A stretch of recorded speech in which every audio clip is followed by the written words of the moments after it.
కాపు కాస్తాం, పోరాటం చేస్తాం, అందరూ బాగుండాలి, అందులో కాపులుండాలి. ఇది కోనసీమ జిల్లాలో సమావేశమైన వైసీపీ నేతల అభిప్రాయం. కాపులపై దాడులు జరుగుతూ ఉంటే తాము చూస్తూ ఊరుకోబోమని హెచ్చరించారు నేతలు.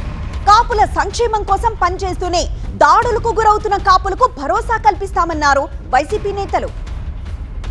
రాష్ట్రంలోని కాపులకు అండగా ఉంటామన్నారు వైసీపీ కాపు నేతలు. కోనసీమ జిల్లా వెంకటాయపాలెంలో సమావేశమైన నేతలు పలు తీర్మానాలు చేశారు. కాపు కార్పొరేషన్ కు 9,000 కోట్ల రూపాయలు తక్షణమే విడుదల చేయాలని డిమాండ్ చేశారు. సాయికృష్ణ ఘటనపై సిబిఐ విచారణ జరపాలన్నారు. దాడులకు గురైన కాపులకు భరోసా కల్పించేలా వైసీపీ ఆధ్వర్యంలో 3 టాస్క్ ఫోర్స్ టీంలు ఏర్పాటు చేస్తామన్నారు.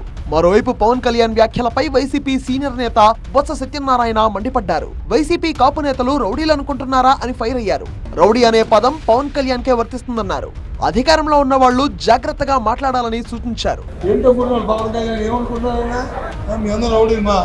ఈ రాజ్యాంగాన్ని పరిరక్షిస్తూ ఈ రాష్ట్రంలో మొదలు చేసి ఈ ముందు తిరిగి చేస్తున్నవాడు రౌడీ అనే పదానికి ఆయన వర్తిస్తూ ఆలోచించేసుకున్నాం. చెప్పండి, నోరు ఉంది కదా అని, అధికారం ఉంది కదా అని మాట్లాడడం తగదు.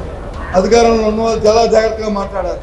అయినా అసలు రాజ్యాంగ పదవులు ఉండడానికి అరువుడా మాట్లాడిన వ్యక్తి చెప్పండి నాకు. మంత్రి పదవులతో కాపులకు న్యాయం జరగదన్నారు మాజీ మంత్రి పేర్ని నాని. కూటమి ప్రభుత్వం కాపులను రౌడీలుగా ముద్ర వేస్తోందన్నారు. కాపుల సంక్షేమాన్ని ప్రభుత్వం పట్టించుకోలేదన్నారు. పవన్ మాటలకు ప్రాధాన్యత ఉండదన్నారు. కాపులకి కులపిచ్చి లేదు, మీకు కులభావం లేకపోవటం వల్లే నేను భీమవరంలో గాజువాకలో ఓడిపోయానని చెప్పాడు. మీరందరూ నాకు అండగా నిలవండి, ఓటేయండి, నేను కాపు ముఖ్యమంత్రిని చేసి చూపిస్తానని చెప్పాడు. ఇవాళేమో ఉడికించేద్దామని చేద్దామని చెప్తున్నాడు. నేను ఒకరోజు రెల్లిని అంటాడు, నేను ఒకరోజు అదంటాడు, ఒకరోజు కులం లేదంటాడు, ఒకసారి రంగా గారిని కాపాడుకోలేకపోయారు మీ కాపులందరూ అంటాడు. ఆయన నోటికి హద్దు లేదు, ఆయన నోటికి ఆనకట్టలేదు.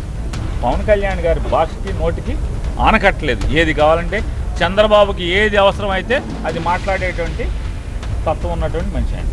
రాబోయే రోజుల్లో ఇతర ప్రాంతాల్లోనూ కాపు నేతల సమావేశం నిర్వహించి సమస్యలపై చర్చిస్తామన్నారు వైసీపీ నేతలు. కాపుల సంక్షేమం కోసం తమ పోరాటం కొనసాగుతుందన్నారు. కాపులపై దాడులను అడ్డుకునేందుకు వైసీపీ ఆధ్వర్యంలో 3 టాస్క్ ఫోర్స్ టీములను ఏర్పాటు చేయబోతున్నారు. వచ్చే నెల 29న గుంటూరులోని తన నివాసం నుంచి డీజీపీ ఆఫీస్ వరకు పాదయాత్ర చేయబోతున్నట్టు ప్రకటించారు మాజీ మంత్రి అంబటి రాంబాబు.